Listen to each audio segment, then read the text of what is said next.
Now, quickly, Paul Keating, everyone's had their say. Let us have ours now. Where basically, don't worry about China locking up 1 million Uyghurs. Don't worry about taking the South China Sea. Sure, Taiwan's the size of Australia, but, doesn't really matter. In fact, look, how could I best, anthropomorphise this philosophical issue? Oh, that's right. Let's pretend that a country that's thousands of years old is a teenager. The Chinese are in their rude phase, they're in the adolescent phase of their diplomacy. They've got testosterone running everywhere, but we have to deal with them because their power will be so profoundly big in this part of the world. Oh, Corey, I've got to say, apart from anything else, I do love all of the, wasn't it great to see Keating back out there? And what a turn of phrase. Mate, it was like a boxer getting back into the ring 25 years after their last fight. Yes, there's a little flair. Yes, there's a little bit of residual goodwill, but you can't help but feeling a little bit sorry for him. Yeah, and all his old fans call him champ because he's punch drunk, right? Yeah, correct. You still got it. You still got it, man. Yeah, that's it. But you know what? This is the big problem. I mean, he's right in the sense that China is, I think, going to be the world's largest economy.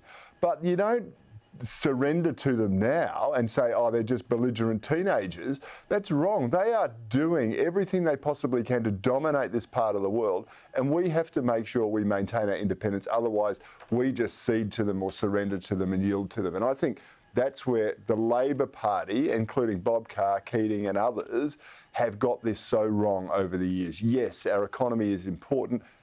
We are dealing with China, but the way to earn respect is to stand up for yourself in any schoolyard fight, any bullying situation, isn't it? Yeah, I mean, look, again, Caroline, I'm not somebody who says you should never open your mouth. Look, he's a little more judicious than, the Ghost and Karen, who are just up all day, every day with diminished returns, right?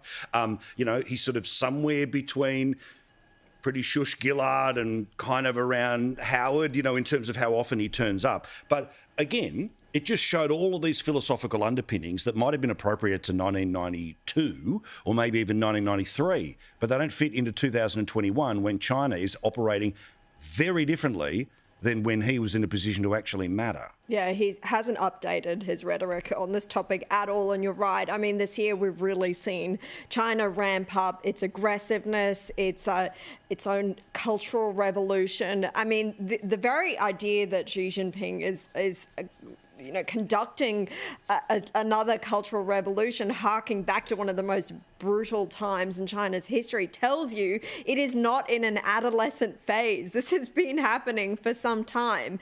And it just didn't sit comfortably with me at all, the idea that he just wanted us to brush off Taiwan and not care about what China has done to the people over there, what it's done to people in Hong Kong, what it's done to the Uyghur Muslims in the China mainland, and just act like it's not important to us. It should be important to us. Taiwan's a massive, strong democracy in our region, and their health matters to us. Well, also, I couldn't help but think while I was watching everyone tonight, listening to some of the comments, and actually, Joe, I was listening to you on the radio with our mate John Stanley on the way here. Right now, if not to stand up for Taiwan, then who do you stand up for with? What is the trigger?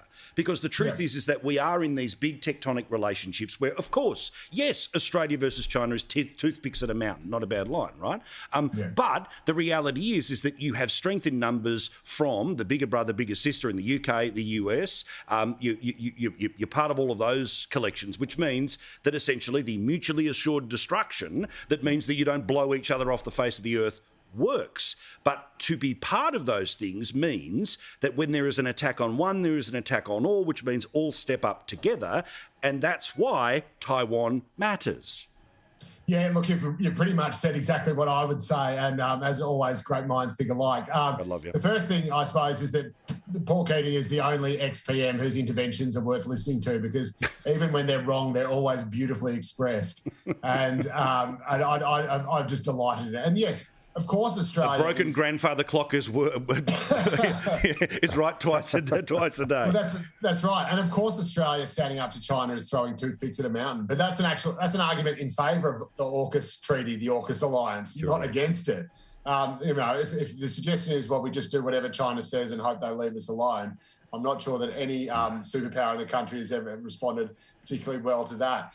And yes, look, 20 years ago, the situation was very, very different. But as the great Labor economic hero John Maynard Keynes said, when the facts change, I change my mind. What do you do, sir? Yeah, China correct. is not the same country it was 20 years ago. And Australia has a proud history, and I say that obviously sarcastically, of turning a blind eye to small countries being bullied and butchered by larger countries. And just look at what happened with East Timor. The sense was that we couldn't do anything, we couldn't say anything because Indonesia was bigger than us. And it actually, to be honest, to one of Labor's great shames, it took a Conservative PM in the form of John Howard to actually stand up and defend East Timor. And as it turned out, everything was fine. So, yes, something has to be done about China. And yes, Australia can't do it alone. And in a sense, Paul Keating is almost arguing against himself when he makes that analysis.